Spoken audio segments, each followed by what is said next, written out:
L'armée israélienne a annoncé ce mercredi que la 4e dépouille remise la veille au soir par le Hamas n'était pas celle d'un des otages de Gaza.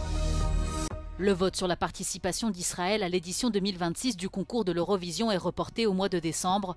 L'UER justifie cette décision par les récents développements au Proche-Orient. La Suède modernise ses abris de guerre. En plein centre de Stockholm, le parking d'Igeldams, qui fait aussi office de refuge fortifié, peut accueillir 1200 personnes. Les États-Unis entrent dans leur 3e semaine de shutdown. Les sénateurs ont rejeté un projet de loi visant à maintenir les dépenses fédérales jusqu'à la fin du mois de novembre.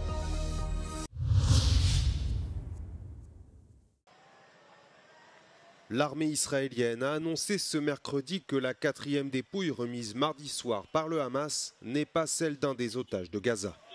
Israël avait précédemment accusé le groupe palestinien d'avoir violé l'accord concernant la restitution des corps des otages et annoncé qu'il réduisait de moitié le nombre de camions humanitaires autorisés à entrer à Gaza.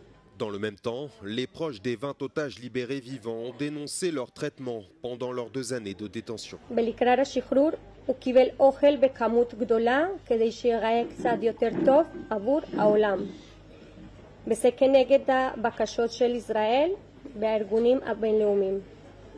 בגלל זה אלקנה סובל מכאבי בטן. הוא נפוח. אבל אני בטוחה שהאיש הגיבור שלי יכול לחזור לאט לאט למצב הבריאותי טוב בזכות הטיפול הרפואי. La restitution des otages décédés est l'un des points essentiels à régler dans le cadre de l'accord visant à mettre fin au conflit déclenché par les attaques du Hamas le 7 octobre 2023. Le groupe palestinien a pour l'instant remis 7 dépouilles d'otages. Il reste donc au moins 20 personnes présumées mortes et une portée disparue dans la bande de Gaza. Par ailleurs, la Croix-Rouge a indiqué que les dépouilles de 45 Palestiniens ont été renvoyées par Israël à Gaza mardi, un jour après la libération de quelques 2000 prisonniers. Une nouvelle exposition à Berlin raconte l'attaque du Hamas contre le festival de musique Nova le 7 octobre 2023. À 6h29 ce jour-là, la musique a laissé place aux tirs de roquettes, aux coups de feu et à la panique. Roe Drey est l'un des rescapés de ce massacre qui a fait plus de 370 morts. The rockets just kept going for a while, more than usual. I remember looking at the sky and see all the lines from the smoke of the launches of the rockets, and there was so many of them, dozens, and we had to run from terrorists shooting at us. What I had in my mind in those moments is looking at my brother and having eye contact with him to know he's fine, and he looked at me and I'm fine, and we are coming home alive. There is no other way for us. Avec son frère, il a pu s'enfuir en voiture et revenir chez lui à Be'er Shiva. Mais tous ses amis présents au festival n'ont pas eu cette chance. I had a responsible on me to the families of my friends because I got to tell them the story of how I'm here and their sons that I was with in the festival are not. Ariel Borok a perdu sa sœur Anita et son ami Segev au cours de cette journée. Le contact avec eux a été coupé vers 7h30. It took a while for us to understand what happened. We discovered through a video clip on Telegram. In this video, we saw Anita and Segev shot dead in their car. Aujourd'hui, Ariel Borok s'efforce d'honorer la mémoire de sa sœur. You know, Anita, you can see she and Segev, they were like very happy people, always smiling. And for me, waking up each day, trying to do my best, to live life to the fullest and always smile because this is her will and this is what keeps me on going. Les 20 derniers otages vivants ont été libérés lundi par le Hamas. 11 d'entre eux avaient été kidnappés au Festival Nova. Malgré le traumatisme, les survivants essaient tant bien que mal de tourner la page. I think it's a real mark in our lives as a community. For us, it's October 8th. Because October 7th was 2 years ago, now it's October 8th. We can have more room now to breathe. We can have more room now to concentrate in the healing journey and to tell the friends that I lost story, because this is what I want to do for their families and for them, and my own way to keep them alive in some way.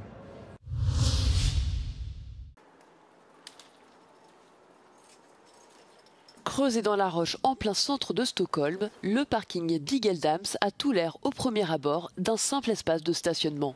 En réalité, le site a été conçu pour se transformer en abri pouvant accueillir 1200 personnes en cas de guerre.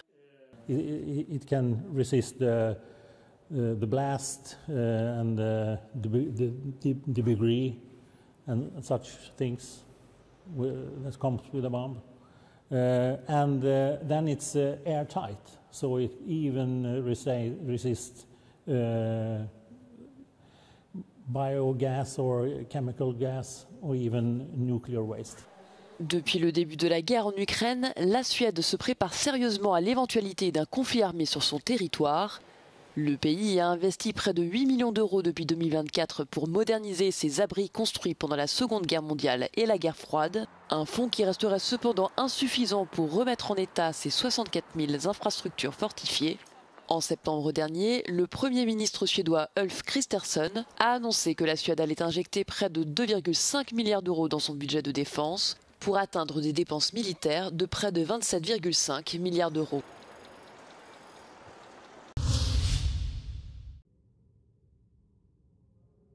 Aux États-Unis, le shutdown commencé le 1er octobre va entrer dans sa 3e semaine et aucune issue ne semble se dessiner.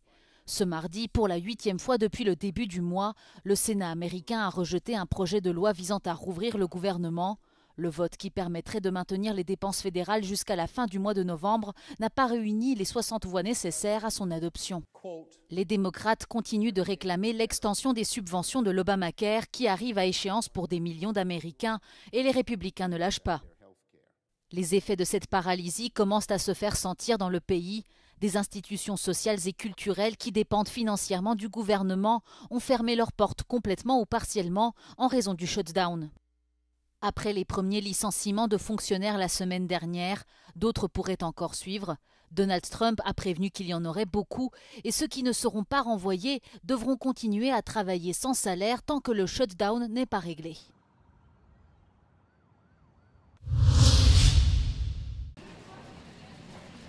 Le gouvernement grec et l'association des supermarchés du pays sont parvenus à un accord sur des réductions de prix pour plus de 2000 produits afin d'absorber une partie des augmentations continues de ces dernières années.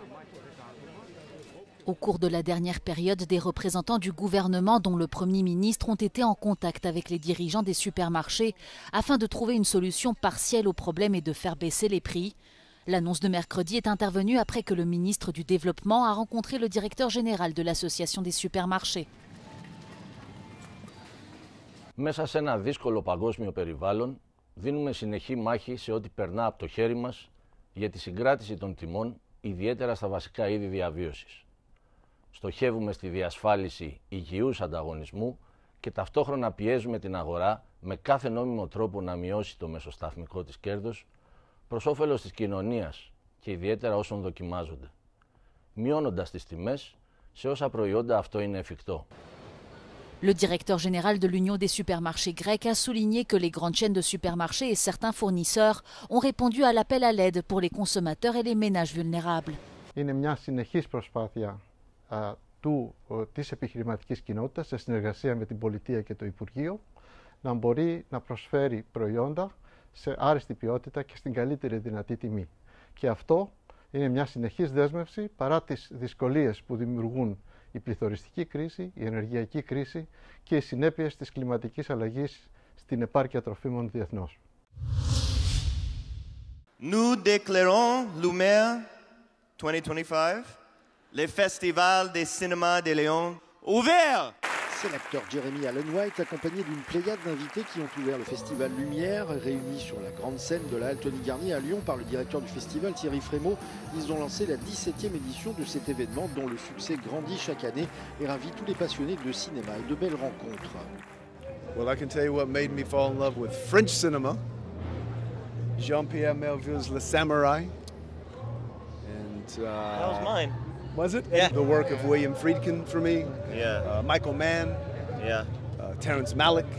Probably the first movie that I ever saw as a child, at least the one that I remember and that made me fall in love, was Bambi, which I still think as an adult that is a masterpiece.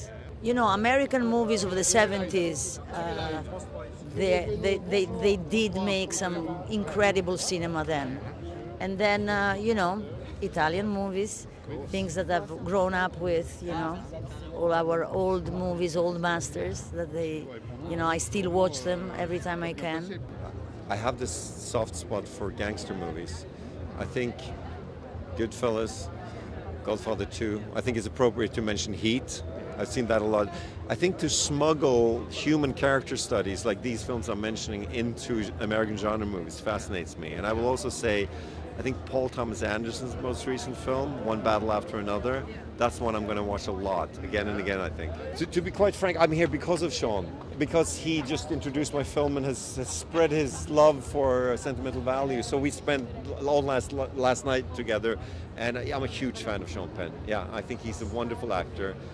C'est Sean Penn qui est un invité d'honneur cette année. Il en a profité pour présenter son film Into the Wild, mais il a aussi rendu hommage à l'un de ses maîtres. He didn't explain to me how big this situation was.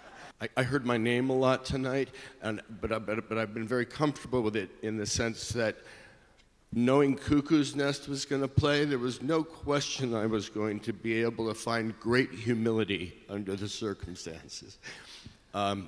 One of the great magic moments in my life in cinema was the first time I saw Jack Nicholson in Milos Forman's One Flew Over the Cuckoo's Nest.